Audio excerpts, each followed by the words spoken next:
Good morning, all. Good morning.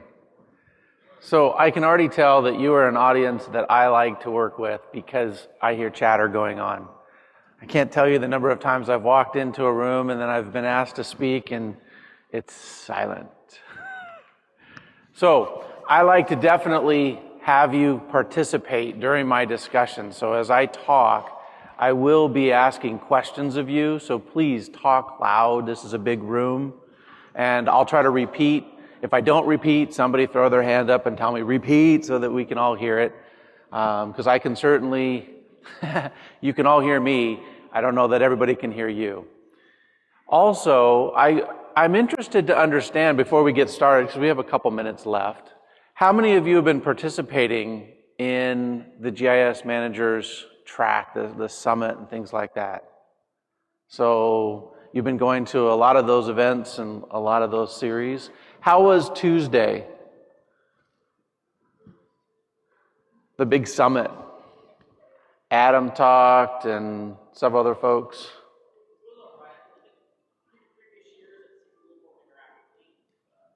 Oh, it was less interactive this year.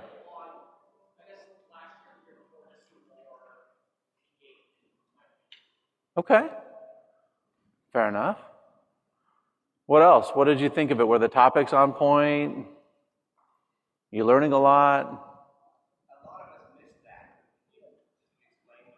Oh, goodness. I don't have the agenda in my head, but I do know that that was a special day of the GIS Summit. It was a series of integrated activities and discussions that was basically an all-day event in here, focused just on GIS managers and what they could do to, kind of push their platform out across the organization. What things do they need to do to pay attention to technology implementation, pay attention to people, we're going to talk about today.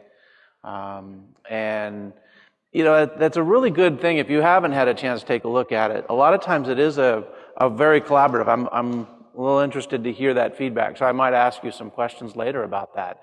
Because typically what we found is that we like to ask questions and then there's a lot of discussion that happens in the tables. So we give time to share among each other because you'll learn just as much from each other as you do from us, right? As noted by when you were talking earlier, which I absolutely love. So, good. How was the plenary? Did you enjoy the plenary? Yeah? Good. Yeah, that was an exciting one. I really like that. I like the idea of where's next. I'm a vision thinker. I'll tell you that right now. I think way out in the future. That's how I am. But that type of topic really gets me excited. So, how are we doing? We got 2 minutes left. We'll give a couple more. How about a session? What was your favorite session so far this week? Or the floor? Did you go to the expo floor? Yeah? Was there anything in particular that just really grabbed your attention this year? The flight simulator? Nice. I like that. Fun. Did you guys get a chance to go to the Implementing ArcGIS area? Right in the center. No? You should definitely check that out today. If you don't have a chance, that's where basically all of the folks within professional services, training, tech support, our patterns and practice group, they're all coming together and they're there to help you to strategize, plan, think about technology, think about people, think about, enterprise structure, architecturing. So it's a really great collaboration space, and what's neat about it is because we're all there, you can have one discussion and all of a sudden bring in 6 people and have a very broad discussion. So if you haven't had a chance, it's the orange section right in the middle when you walk into the expo. So, fantastic. All right, well, we are at 8:30. Good to go.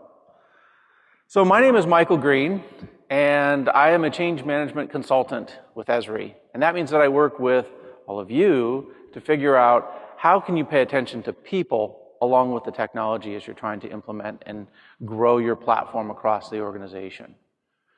And today's topic is really about adoption because we can build it, right? We've all seen that movie, great old Kevin Costner. We can build it, doesn't mean they're going to come. How many have built something and then kind of wondered why people weren't taking advantage of it? Oh, come on. There. A little better. I mean, it's happened, right? That's a reality. So that's what we're going to talk about today. Some things that really kind of stood out from what I heard in the plenary in the morning time especially. Collaboration happens at the speed of trust, right? So trust is not really a technology thing, is it? It's more of a people thing. We need to understand what's going on in an organization. We have to take action to solve those challenges, and we're going to do it through collaboration. That was a big point that I saw and heard. The future is about changing how your organization works, right? This technology has that type of impact. How many of you believe that the platform you're building, you're growing, or already have built is impacting lots of people across your organization? Okay. That means new workflows, right? That means, hopefully, if they're getting insight, they're doing something different, it means they're doing something with it. And if they're doing something with that insight, that means a new workflow. And it's all about creating smart, dynamic organizations, digital transformation, vision, right? Drive transformation. And I think that's the purpose for today, is really to think about driving adoption. There's been also a lot of times what I've heard, well, we'll build it, and then we'll work with the groups that want to work with us, right? And you engage with them because that's the comfort zone. They want to talk to you. So we'll talk about shifting that to driving change. This is part of the manager's track, so if you have opportunities to also participate in the other 3 that are coming up today, I would highly recommend it. They're all correlated to what happened on Tuesday. So supporting government, governance. Governance is a big one, by the way, as you start to do ArcGIS Online and Portal. I would highly recommend that you include governance activities as you do that. And then moving beyond the anecdotal GIS success, right? How do you really articulate ROI? That's a really good one. So, which change management? Right? Because we've all heard change management before, and actually when I talk to folks, sometimes I hear different things. So, what words come to mind when you think of change management? I'm sorry? Change? Documentation? Okay. Processes? Legacy? Yeah. Okay. What else? Leadership and champion. Very nice. Yeah. Okay. That actually cues with what I was thinking about, the way that you talked about it, right? There's processes, and then there's outcomes to it, right? So processes, ITIL. How many of you have heard about ITIL as a change management process? Some? No? That's really about how do you keep your technology up, right? Change requests to capabilities, updates, right? Maintaining the technology so that it's always up. That's what ITIL's about. But that's back to that process around technology. What we're going to be talking about today is the people side of that change, right? And that's why I, of course, put awesome down at the bottom there, right? Yes. So not only do I ask you a lot of questions, I have quirky humor. Okay. So this is something that has really intrigued me, and this is what's really got me excited about kind of bringing up this practice of people-focused change management along with our technology implementation. Has anybody seen Martek's Law before? No? So the idea here is that technology, we all know, right? Through Moore's Law, it's going to grow logarithmically. The capability of technology is going to continue to grow fast. But the challenge is organizations don't change that quickly. And so what happens is over time, as you start to move out and you don't make those changes, now not only do you have an organizational change to make, you have a big leap in technology, right? And I've seen this happen actually quite a few times now in my tenure with Esri. There's times when you kind of postpone putting off updates, and then you move from 10.2 to 10.6, or ArcView 9.3 to 10.2, right? Whatever that may be, it tends to be a big leap. Well, that's because of this. And when that happens, now all of a sudden your gap is much bigger, right? So the idea and the importance that people are going to play just as much of a role in your success is demonstrated here. So the idea is, how can we keep that from getting too far out? How can you establish practices around change management and making sure that people keep pace with the technology that you're trying to implement with them? And this is probably one of the biggest reasons why. We spend a lot of time on the technical side, right? And we want to make sure that we're moving from a current state today, whatever their challenges might be, get them into that future state through a transitionary period, right? So technology has to transfer through that. You're going to design, develop, and deliver your technology implementation. When you're done, you have that installation.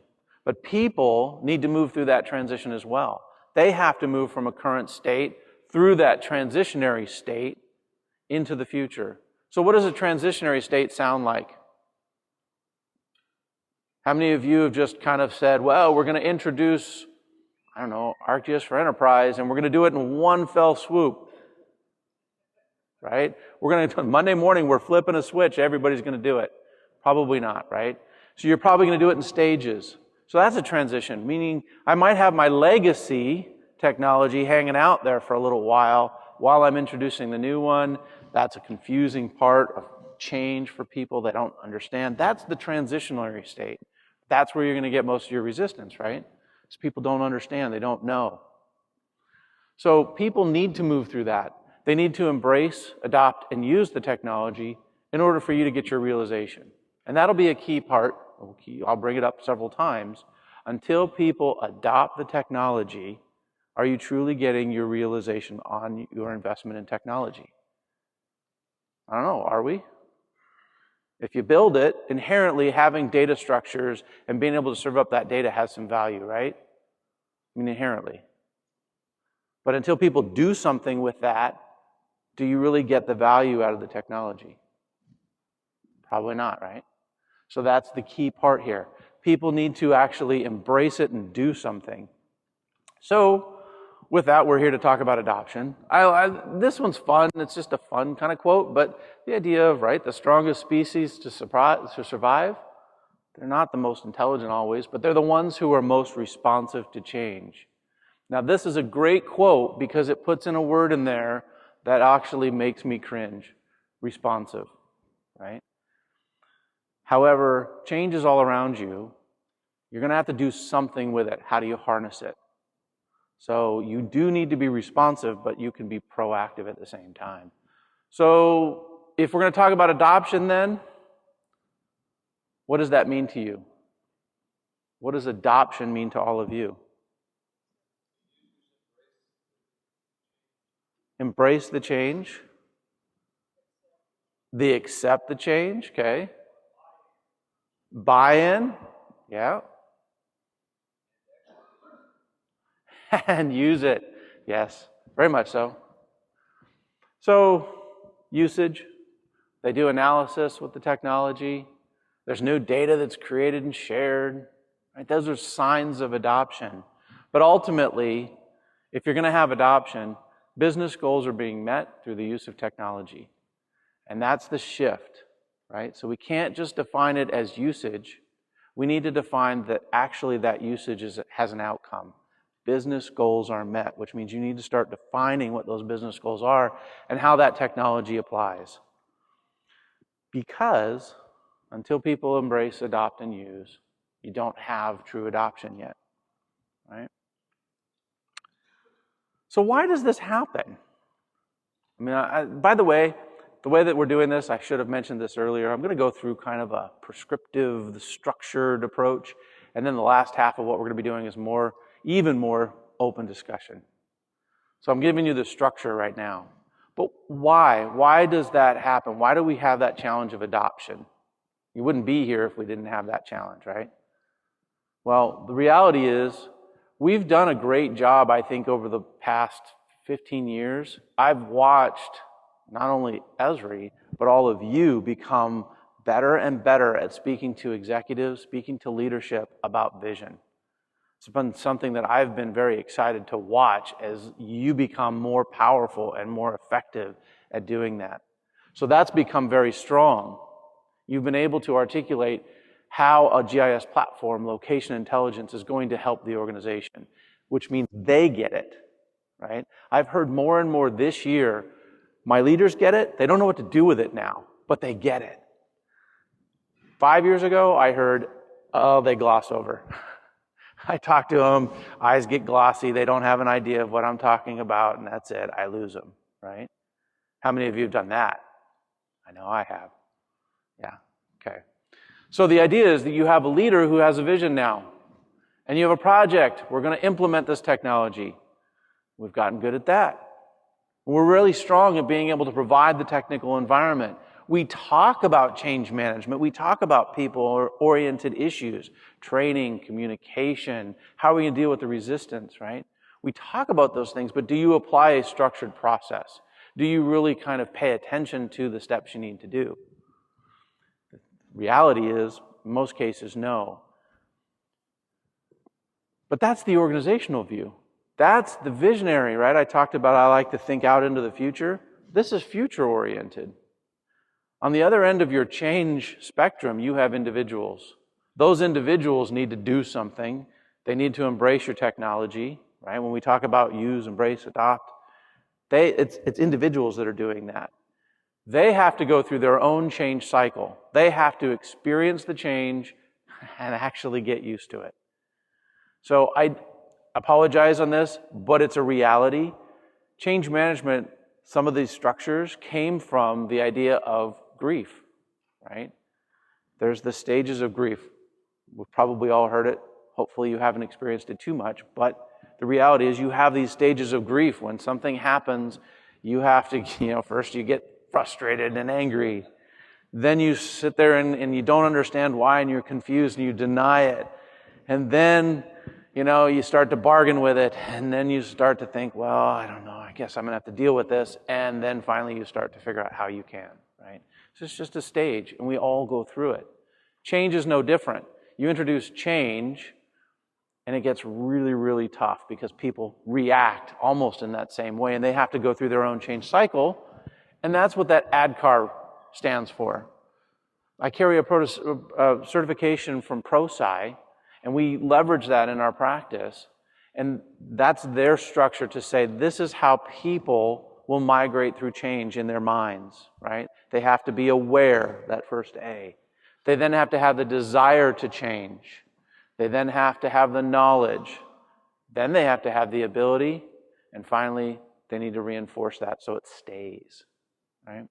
So those are the stages of change, but you have to do that as an individual. That means if I wanted all of you to change, I was going to have a joke. The room's too big. So I tossed it, but I'll walk through it. I was going to start off this session and say, everybody, I'm going to be presenting back there. I need you to turn your chairs. Would you kind of move around? Right? You freak out. What are you talking about? Why do I know the room's set up this way? Everything's that way. You immediately would be like, why? That'd be your first question. What is he doing this for? Right? So the idea is you've got to go through these things. You've got to do that as an individual. Well, some of you in the room would be like, yeah, let's do it. Sounds fun to me. Others would be like, yeah, I don't know, I guess. And others would be like, forget it. I'm sitting this way. He can do whatever he wants. I'm going to sit this way. Right? And so it's how you manage that. So you have an organizational view of change. You have an individual view of change. And now you've got to figure out, how do I bring that together? Unfortunately, a lot of times leadership says, hey, guess what? I have this vision. We built this technology. Managers, use it. Okay, done. Mic drop. Right? And it's over. There's your change management. Right? What happens to those managers and supervisors out there in the field and different departments within your organization? What are they thinking? Flavor of the day, we've done this before, again, they want me to do something different now all over again, right? How many of you have heard that? Please, come on, right? That exists out there. I hear that quite a bit. So They are employees too, so they have to go through an ADKAR cycle, by the way. They can produce, as managers and supervisors, just as much resistance as your users, right? So what happens is they don't always communicate well to their team. They have to shepherd the change, but they don't quite know what they're doing it for. They maybe are not necessarily behind it, so at best you get, yeah, here's some new technology, I don't know, use it. Management told me to have you guys do this thing, and I need you to do it, right? So you've got potential resistance building up. You've got to slow down momentum. Obviously, you're probably not going to get the ROI you expected because you probably aren't going to get as many people using it as you'd hoped. So how does change management work then? What's the difference? You can work on the organizational view, and there's some activities that you need to do there. You then have to work on these activities, right? So how many of you have thought in the past that change management was training and communication, right? That's a big part of it. That's something, actually, we're going to talk about a little bit of that today. But the idea is that it's more than that. It is a communications plan, but it's a communications plan among these three so that each point on this triangle on the organizational view side are communicating. That's very, very important. Then you also have to make sure you're communicating to your managers and you're giving them tools to communicate to their users. Right? So that's a communications plan. Sponsor roadmap. What are you going to do to support those managers and supervisors out there? Right? How are you going to take care of them? How are you going to get them involved earlier? Right? Resistance management. We'll talk a little bit about that. That's going to be a big section that we'll do. Workforce development planning, training. Making sure that there's training available. One of the things that is probably a really frustrating challenge, and I'm sure you've all experienced, is someone coming to you saying, I've tried this, I don't get it, I don't know how to do it, I got a project coming up, I need training right now, right? Drop everything, teach me how to do this. That's frustrating because now they're in a frustrated state, you're trying to help them, and everything's compacted, right? So having a plan for training that's set so that you know what resources are available is powerful. And finally, coaching. How can you help them to actually implement the change? And them being your leadership, your managers, and understanding the workflows. So, some fun stuff about ADKAR really quick, right? So, if you're doing this right, awareness. I understand why we need to change is something you're going to hear. If you're doing a good job, that's what you're going to hear. I get it. I understand why we have to do something different than we did yesterday. Desire. I'm willing to do this. I understand that I need to do something different, and I'll do it, right? Knowledge. Okay, I know how to do this. I've gotten training. I know how to do it. Ability. I can do it. I'm able to do this. So a fun joke I like to tell between the two of those, because that's very, very important. I've coached my daughter in softball, and I coached my son in baseball. I didn't play either sport. But I know, because I've been around it long enough, that I can teach any child how to hit the ball strong, right? And I can tell them how to stand in the box, hit the ball. I know how to do that. Ask me to do it, and I look like a goof, right? Because I haven't practiced it. I haven't been in there doing it myself, so I don't have the ability to do it, but I certainly know how to do it, and I can share that with them. That's the difference between knowledge and ability. And then finally, reinforcement. You have to, I am going to keep doing this, right? That's what makes that change stick, and that's how you get that individual growth happening. Of these, which one do you think is the most important? I would agree, but think about what we're talking about today, because I would agree that desire is an important factor, very important. But we're talking about adoption. One before that. Until they're able to do something, they won't do it, right? Until they actually get the ability to do it and actually have the opportunity to put it in practice and do it, right? That's when you start to get adoption. That's when people start to say, yep, I'm on board. I'll keep doing this, right? So very important factor. Okay, so that's the structure of why we want to talk about change management, why it happens, what are some of the things that you can do, and the structure behind it. One of the most powerful things you can do then, if you're going to drive adoption, is to integrate, okay? So don't think about change management as something that is separate. It is not an activity over here that's happening while I do my implementation. They actually should be integrated. Why do I say that?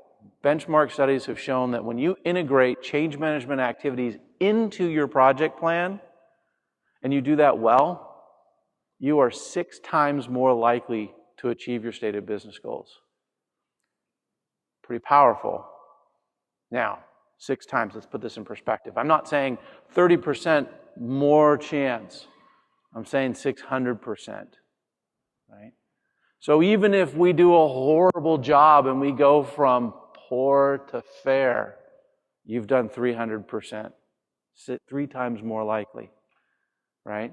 So that's why I want you to pay attention to this today. That's why I want you to walk away from this today saying, I'm going to do some of this. I may not be able to do all of it. I'll do some of it. I'll do something to integrate this and get this more involved in my project planning, right? Because if you can move 3 times more likely to achieve your stated business goals for your project, that'd be pretty powerful, right? Okay. So, phases of change management. How do they relate to kind of that technology change, right? We understand business needs, concept and design. We're going to implement it. We're going to have a post-implementation. Look pretty similar to a project plan, right? The stages of your project plan. Well, you need to prepare, manage, and reinforce your change. And they overlay like that, about that time frame. Because as you're getting your business needs, you should already be thinking about change management. Who it's going to impact, which managers are involved. So you're starting that preparing for change. You start to build out your concept and design, you're starting to do a pilot program, you're starting to get a few people involved, so you need to be doing the managing change. Managing change are those 5 plans we talked about: communications, resistance management, sponsor roadmap, right? So you're executing on those plans. And then you go into implementation, you're still managing, obviously, but then after you implement, I hope, and I'm pretty sure that most of you are going back and saying, is it meeting the mark? Does the technology meet your needs? Are we living up to your delivery standards? Those types of things, right? And you're going into your post-implementation, making your changes. That's when you're reinforcing your change as well, okay? So you should be integrating all of that. So what does that look like when you think about the individual needing to change and the organization trying to drive that change? You're going to leverage those 5 plans, and they have timing where they're most impactful, right? So this is all integration, right? This is how you're going to integrate what you're doing from a project structure and incorporate into the change management. So preparing for change, by the way, is really working with that organizational side. Right? In that preparing for change, you're getting alignment with your executive sponsors. You're thinking about the different managers and supervisors that are out there that are going to be impacted by this. Are they with you? Are they not? What do you need to do to get them on board? Right? What are some of the resistance factors you're already thinking about? How many of you have started down the road of an implementation and you already pictured in your mind 1 or 2 either key players or departments that you already knew were going to dig their heels in and go, no? Right? Well, don't wait, right? If you're going to drive change, think about, in that preparing for change, what can we do to get them on board now? Let's not wait until later, right? Let's figure out how we can get them involved. So any questions so far? I've been going through a lot of kind of structure and things like that. Are there any questions? Is it all making sense? Are you pretty excited? Are you bored? I don't mind feedback. Good? Thumbs up?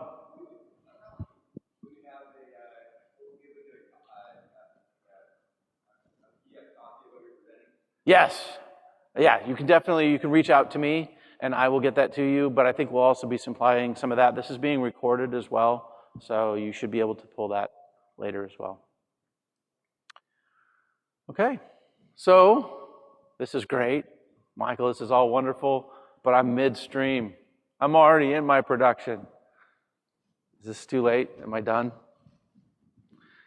Yes. No, I'm just kidding. I'm just kidding. So the ideal for integration is, right, you have your project steps on the side. You've built out these kind of, whether you're doing a waterfall, you're doing agile, it doesn't matter. You have kind of these gates that you want to succeed at, you want to accomplish with your project steps.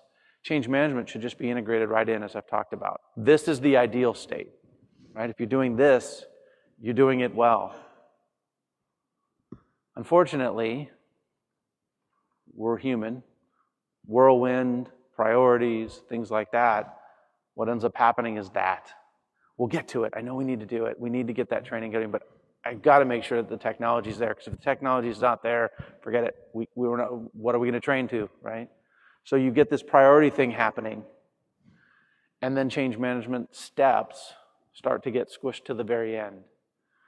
So, scientists in the room, what happens when you apply pressure to something?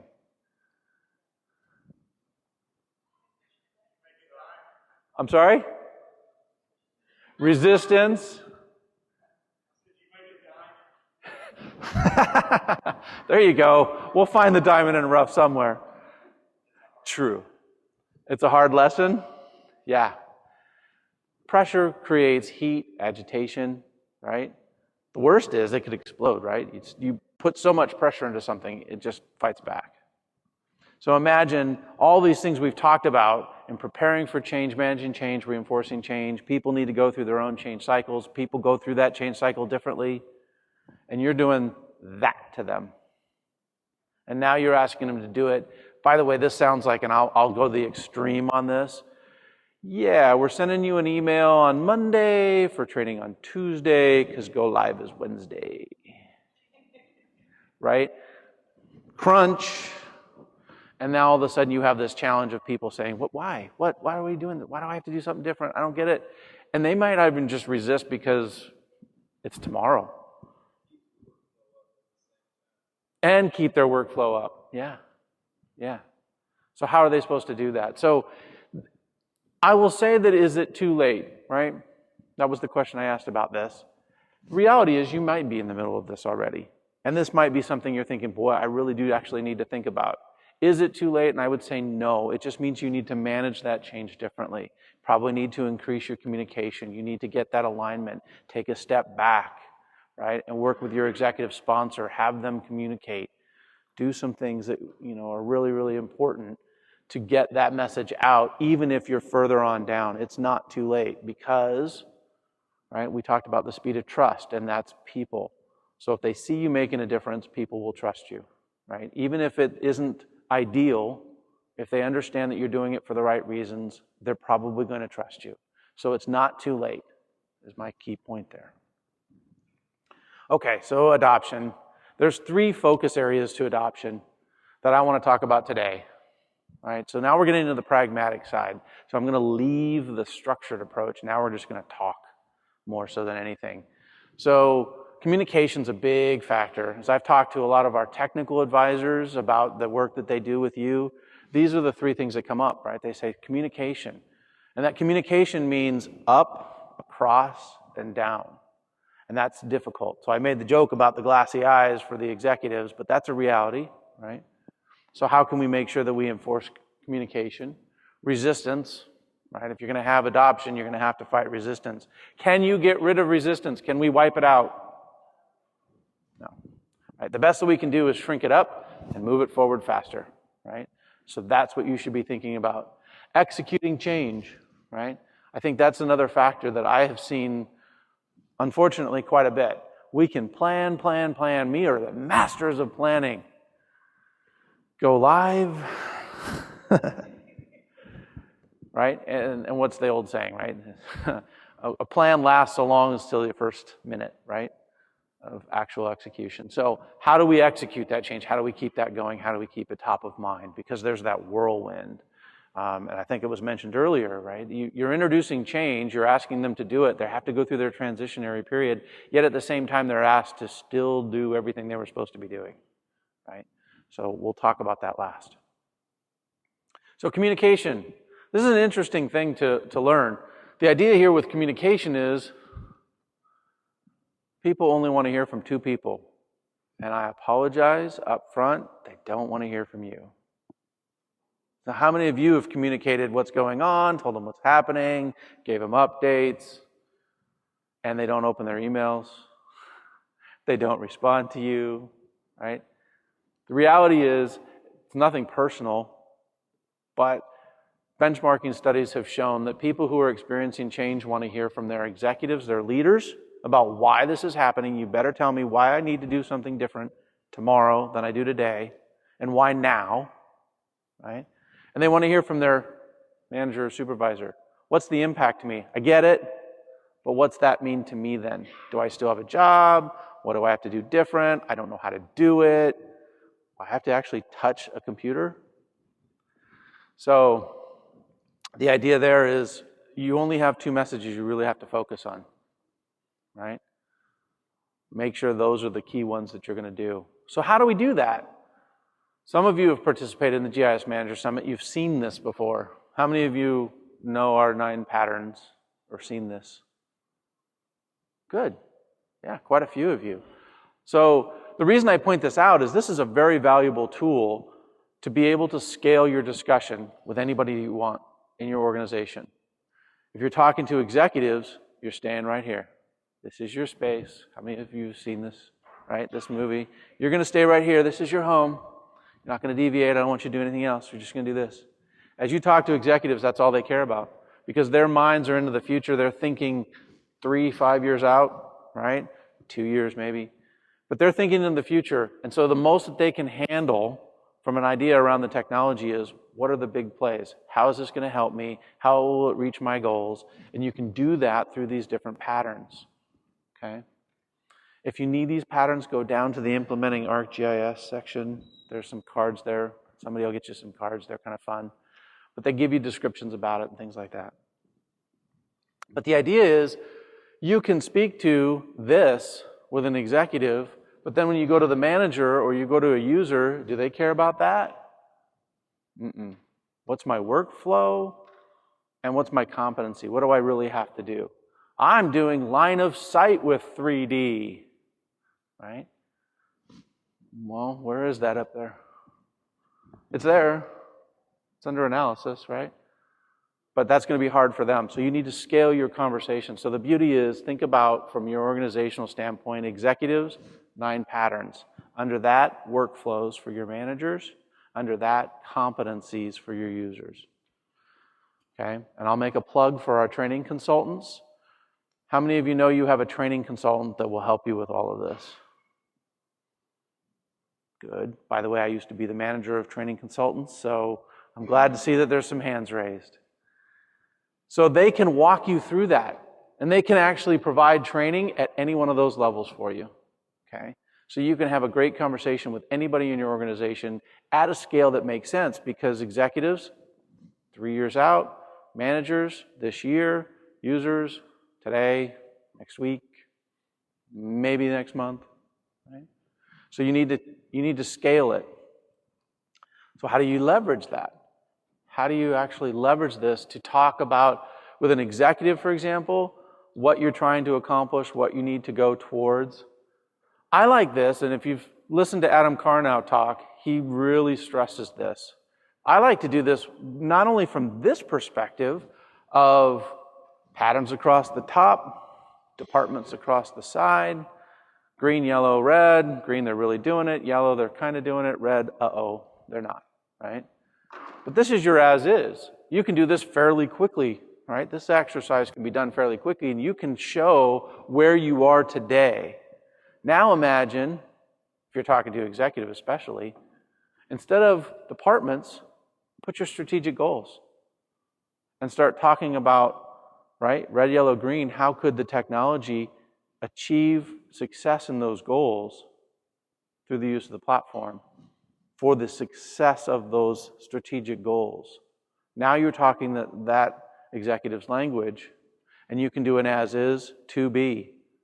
And you can show that really quickly. Notice the red in here. we actually should be yellow and green, right? I need your help, executive, because you've already invested in this technology. We want to grow this. We want to make it more powerful. So think about that one as is to be to the future for your executives. And then from there, as I talked about, workflows and then competencies, you can have this discussion as well with those department managers, right? And scale that discussion again. The other side is depth. So I talked about the breadth. How do we talk across the organization? Sometimes the challenge is, I got a bunch of people, they're on board, they like it, they're chugging along, they're using the technology, everything's great.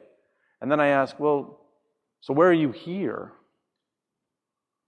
Right? How can I get more out of what they're doing today? So if you haven't seen this resource, there's a book. You can go on Esri.com, type in language of spatial analysis. It's a PDF, right? And it goes through each one of these and gives, gosh, I don't know, probably about 35 examples underneath all of these. It's very powerful. And so what it does is help you to think about not only how are we using the platform, but what are we doing with it, right? So maybe all they're doing is figuring out how things are related, right? So they're beyond dots on a map. They're going to that next level, trying to understand how things are related. But are you getting to finding the best paths? Are you getting to actually thinking about patterns that you can then leverage for prediction, right? Driving that further, helping that business case. CIOs right now, I don't know, do we have CIOs in here? Some say one. Okay, I see one. So CIOs, their challenge is right now that everything that they're doing has to be business related. And no longer are they just a provider of technology or information. Now they have to solve business problems. That's the way they have to communicate. Okay? So if you can help them to drive those business challenges by looking at what else you could do with the technology, that's yet another way to communicate. Okay? So resistance. How many of you have found and sought out your hardest, ardent people who are going to not change and spent forever and a day trying to get them to change? I'm seeing some hands. Reality is we've all done it too. I've done it. I've been a manager and I've done that. You spend a lot of time, so it's a bell curve, right? The resistant ones are just on the tail end. Your early adopters on the other, yeah, I want you to trudge through mud. I want you to use this new computer. I don't even know if it's going to work, but will you try it? Oh, yeah, right? They're on board. They'll do anything. And then the rest of the folks are kind of in the middle. If you don't tell them about it, they won't use it. If you tell them about it, they might do it. I don't know, whatever, right? So driving adoption is going to be about how you actually move that bell curve over to acceptance. The best way to do that is focus on the middle, okay? Those 80% in the middle are more easily swayed for you to be able to get higher levels of adoption than spending all your time on those. Because the reality is we seem to think that if we win them over, all our problems are solved because they're the ones chatting away, they're the ones being most vocal, they're the ones at the water cooler saying, this is horrible, why are you doing this, right? And sometimes they're the management, right? Absolutely. So the challenge is you can't ignore them, but you can't pay attention to them, right? So what I would recommend doing from a resistance standpoint and an activity is to pick one or two, right? You don't want to ignore them because they are loud, they are vocal, they are negative in times, and it can hamper your ability to increase adoption. So pick one or two. Hammer away at that one or two. Chances are you're going to get them, right? Because this technology is awesome. You are all awesome. You'll find a way to make it work for them. And you're going to learn something. You will learn something. They're going to tell you a reality you didn't know. Right? So figure that out. I can tell you from personal experience, when you win them, they all of a sudden become your biggest supporter you've ever had. right? So there is a factor in there that works about this. Just don't try to go after the whole group is all I'm saying, right? Pick a few key select members. So how can we be, if we're dealing with resistance, we might be responsive to that resistance, or we might be proactive. So I'll start with the reactive. So thinking about planning for change, managing change, reinforcing change, where are you going to be reactive in that?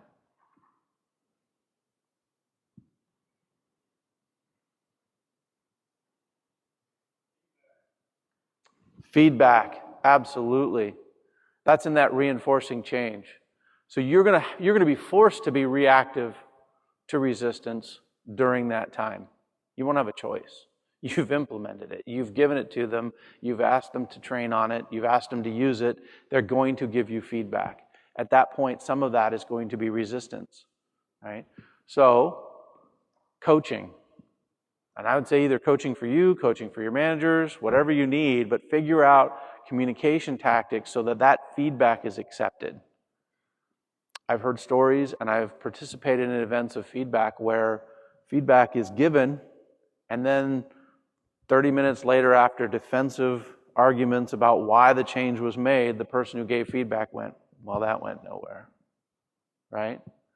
So when you accept feedback, make sure that you accept it, write it down, make them know that you heard them, and deal with it. Do something with it. Inquire to find an alternative challenge. A lot of times feedback isn't so much resistance to what you're trying to do. It might be an alternate challenge. Maybe this new workflow means that they have to get in earlier. I don't know. But maybe they have to get in earlier, and maybe they have childcare challenges, and that's a frustration to them. Are they going to tell you that? No, not unless you ask them, right? So sometimes that resistance might come out as they don't like our technology, but it's really the impact of the new workflow that's maybe causing them consternation.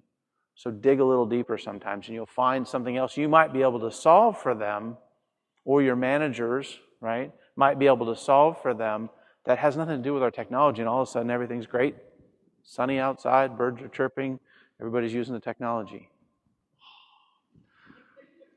Training, right? You're going to be reactive with training, and actually as you get that feedback, there is miscommunication, there is misunderstanding, and a lot of times you can actually just simply say, you know, that challenge you're faced with, I bet you I can find some training that'll actually solve that for you. You'll feel a little bit more comfortable because that technology actually does what you're asking it to do, but you just didn't realize it, right? Or survey and feedback, as we talked about.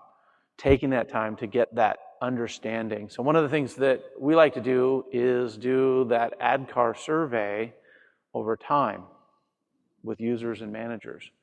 And you can actually go back and see, are they moving forward? Are they progressing in that personal change cycle?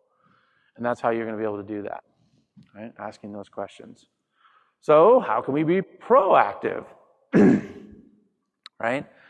Proactive, please don't walk into your executive sponsor and say, by the way, we already launched this and I need your help, right? That doesn't fly over well. So proactively preparing for change. Now we're on the other end of the spectrum, right? We're thinking about preparing for change while we're doing our needs assessment, while we're doing all the project planning. We're starting to think about these things.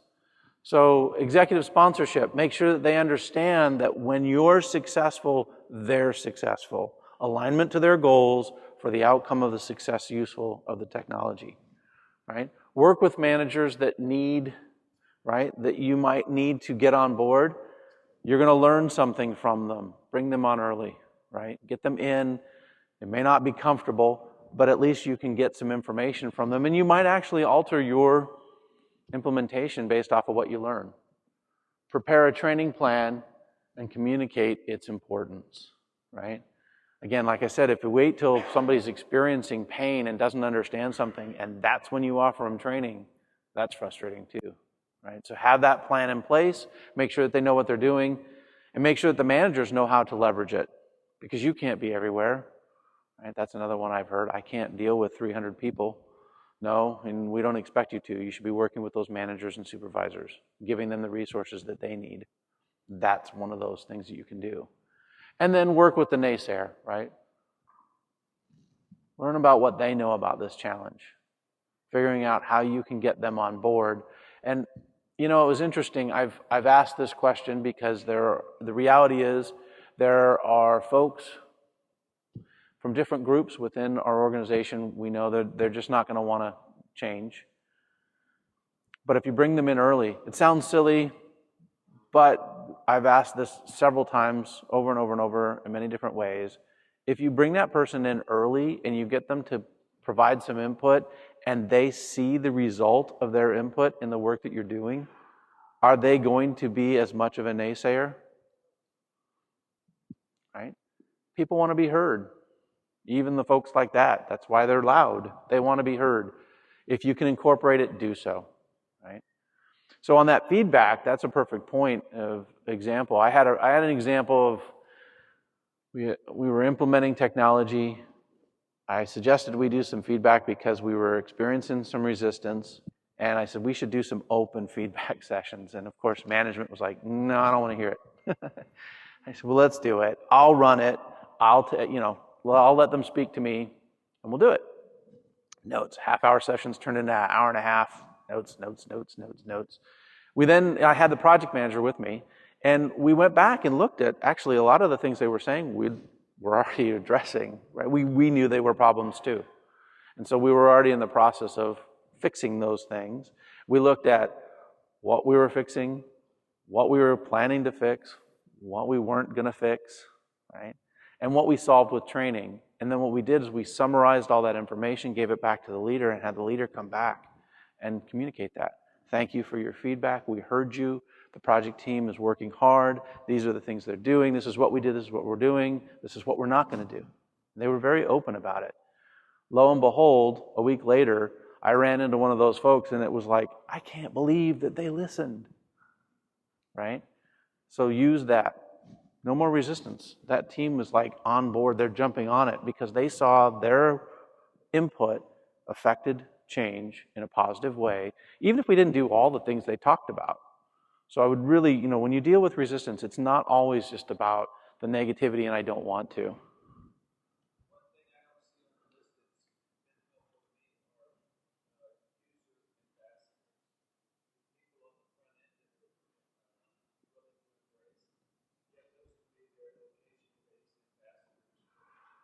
Yes.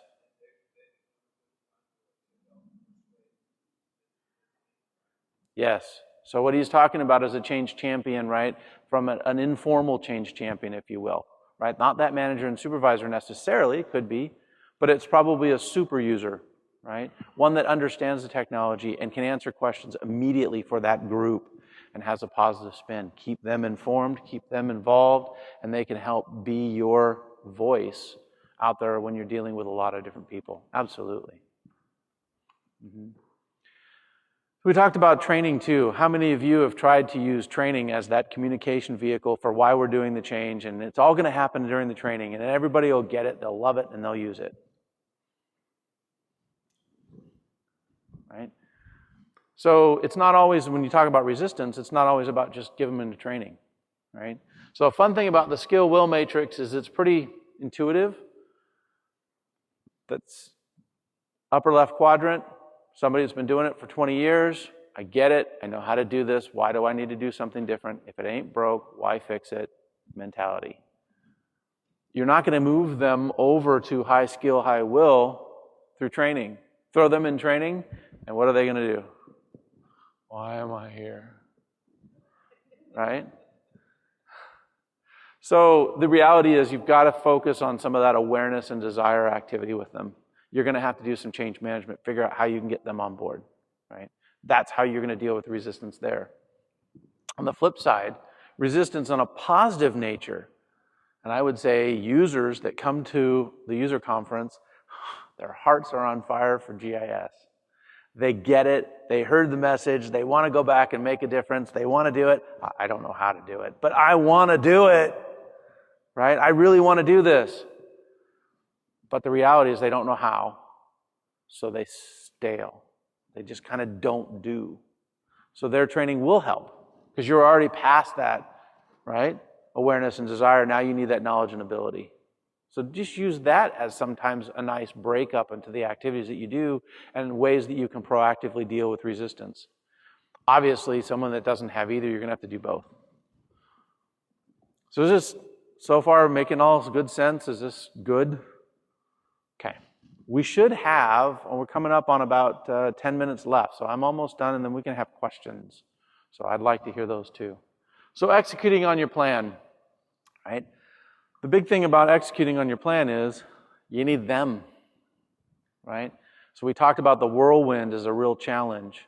You need those supervisors and managers to be bought in up front. Take the time when you're preparing for change to talk with them, understand their challenges, understand their realities. Interestingly enough, don't stop there. Ask them to include a couple of their users, right, when you're talking to them. I've heard the challenge of, well, we're not allowed to talk to users.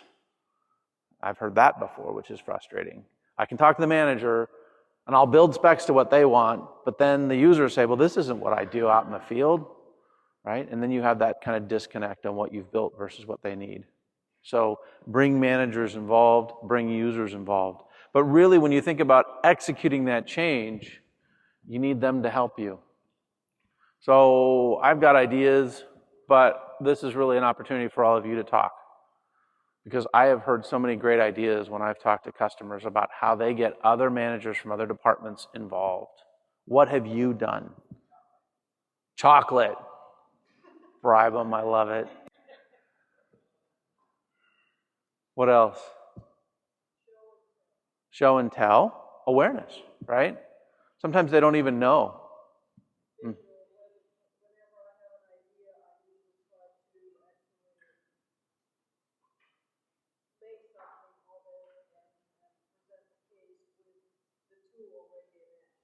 Yeah.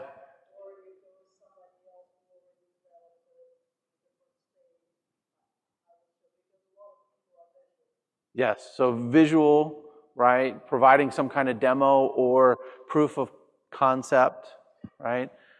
People play. So that's the whole foundational about the agile approach, right? Instead of a big waterfall that's going to take 18 months, I'm going to build you something that isn't right. You're going to tell me it's not right, and I'm going to fix it, and then I'm going to bring it back to you. And I'm going to do that in 3 weeks. You're going to have something you can use in 3 weeks, right? And then we'll do another 3-week sprint, and we'll fix it. And we'll get it better and better and better. But you're having that feedback loop all the time, and people are visual, right? You try to talk to them about something, and they don't get it. You show it to them, they go, oh, yeah, that makes sense. So yes, very good. Okay? So use goals, right? Take their goals and point to it.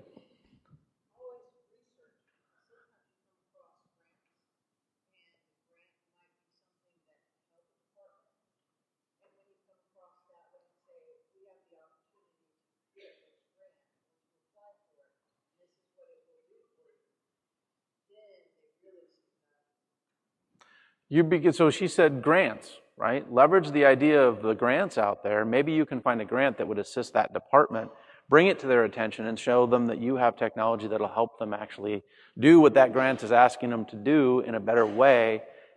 All of a sudden they have an infusion of money, they have opportunity to do something different, and you're a business partner with them now. You're helping them solve problems. You're not just trying to hoist new ideas to them and say, please, please, please. Right? You're adding value. That's a really good one. Put it to their goals. Take those grants and put it to their goals. If you don't know them, ask them. Right? I cannot tell you enough. Those goals are what's driving them every day as a manager or supervisor on the activities that they're doing, that they need to do. Transparent communication. As I mentioned before in the feedback, be honest with them. Can't do that. Right? That's just something that isn't feasible. What is feasible is, right? But be transparent with them and be frequently involved with them. Get them involved early, right? We've already talked about that. Allow them to move through ADCAR because they have to figure out how that new workflow is going to impact their people because their people are, as we saw in the communication statistics, their people's first question, right? Their team members are going to be, what does this mean to me? So if they haven't had a chance to process that change and be ready to answer that question, you're going to get frustration. So that's why you want to get them involved in that preparing for change stage before you're hoisting go live on them. Right? Leverage your executive sponsor. Provide communication for them. Make training easy. Right? The executive sponsor, by the way, the number one reason that change fails, I didn't bring it up today because it's not really in line with everything that we're talking about, but the number one reason that change efforts fail, lack of executive sponsorship. Okay? So make sure that you are involving them and that they are active. They play a huge role. Okay? How many of you have seen this book? No? 1, 2, good. This is powerful. I read this, I really like this because it's practical. Right? The reality is, oh, sorry. Anybody else want pictures? Go ahead.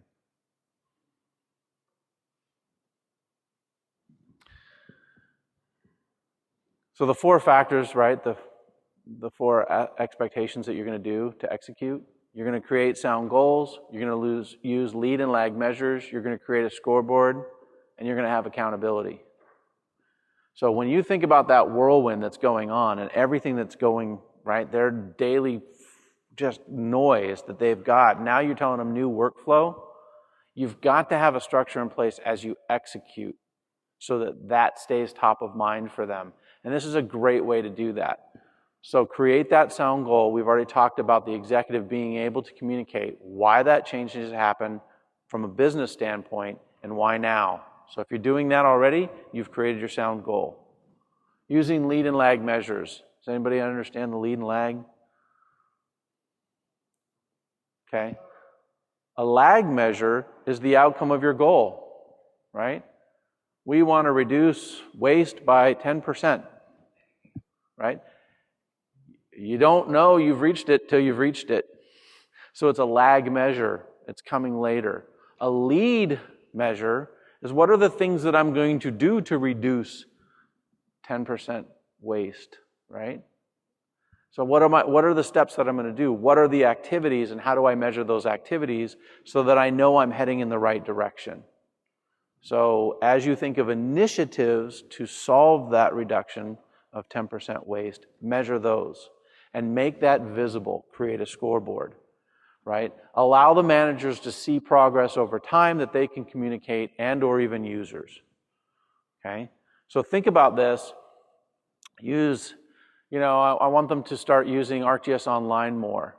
Well, one of the ways is to introduce them to story maps. So then measure the number of story maps that are created and have a competition among the departments who's going to create the most story maps the next month, right? Get them to compete. We love to compete. We're also wired to be focused around a goal, right? We, as human beings, we like to have purpose. So if you can create a sound goal, you can give metrics that they understand and you can give them a target, we all go after it. When you walk into a football stadium, a baseball stadium, what's the first thing you do? Look at the scoreboard, right? If you walk in halfway, are you looking at the field? No, you're looking at the scoreboard. What's going on? Where are we at in the game? Right? That's what they want to see. They want to be able to compete and to show pride in what they're doing. And accountability, hold them accountable. Set up regular meetings. Make sure that you've got an agenda. You hold to that agenda. If people don't show, hold them accountable, right? This is important. And, that's where, again, you leverage your executive sponsors. If you're not getting the traction, the buy-in, reach out to your executive sponsor and say, can you please reinforce? We've got to get these things done. This is what's happening. And have them communicate it in a positive way. This is really important. You need to be there. Have them lean in a private manner with those folks that aren't attending. Right? So it's good stuff. So I thought, scoreboard. This is a great way to do it. Right? The as is. Show how many departments are leveraging more aspects of the platform. Right? Kind of a fun way to do it. Show it to them over time. Put a number of improvements down below and keep track. Keep score. So we're at our time. We're almost, we are done. So You're going to have progress, success. You're going to implement it and integrate it. You're going to have sustained adoption. When you do these things, you're going to create trust with your executive sponsors, so you'll end up with long-term sponsorship. Plan, manage, reinforce change. Start day one. Don't wait. Do it right away. Focus on the 80%. Goals and accountability equals achievement. And I love this one. When you go out and you're trying to expand and you're getting your needs, this is just a fun one that I really, really enjoy. Don't just ask what they want. I love the idea of doing your research first. Figure out what you're going to do to help them. Ford said, if I asked people what they wanted, they would have told me faster horses. Well, that's not going to help him, right? So you've got to think about and ask those questions in a very positive manner, in a way that gives them insight. The last thing is resources. So again, if you want these slides and you can leverage into these, they're great ways to go. So I have my certification through ProSci. A lot of the things that you've seen and we've talked about today are there. John Cotter, great. 8 things that you need to pay attention to for change. Very much a waterfall approach. LinkedIn, change management, just type that in. You'll get different groups that you can participate in and see discussion threads. RACI is a great way for communication planning. RACI is all about the different roles that people play in change, and you can actually change your communication to match what role they play. GIS is a way to measure change. So for those folks that are very, scientific, want to have some numbers and quantitative approach to this, you can use GIS. And it breaks down your change into different metrics, and then you can actually create a formula and see where you are with change. And then last, leverage our training, right? So esri.com/training. We've got resources there for individuals, for organizations. How do you plan reaching out to us, either through training or change management? So that's it.